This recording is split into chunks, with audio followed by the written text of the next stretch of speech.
Asia, Europe কিংবা Africa সব জায়গাতেই চলছে কোনো না কোনো সংঘাত। আর 2025 সালে এসে বিশ্বব্যাপী শান্তিপূর্ণ অবস্থা যেন ক্রমশই ভঙ্গুর হয়ে উঠছে। যুদ্ধ তীব্রতর হচ্ছে, সীমান্ত সংকুচিত হচ্ছে এবং শুরু হচ্ছে নতুন নতুন সংঘাত।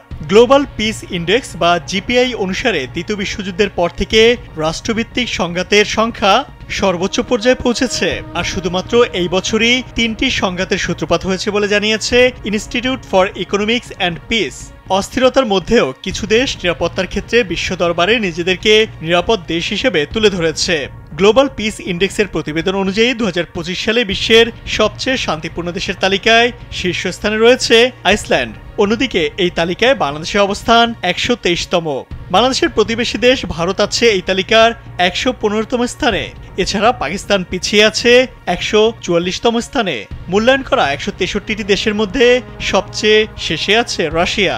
এছাড়া এই তালিকায় দ্বিতীয় এবং তৃতীয় অবস্থানে রয়েছে যথাক্রমে আয়ারল্যান্ড ও নিউজিল্যান্ড। চতুর্থ স্থানে অস্ট্রিয়া এবং পঞ্চম স্থানে আছে সুইজারল্যান্ড। শীর্ষ 10-এ থাকা বাকি দেশগুলো হলো যথাক্রমে সিঙ্গাপুর, পর্তুগাল, ডেনমার্ক, স্লোভেনিয়া এবং ফিনল্যান্ড।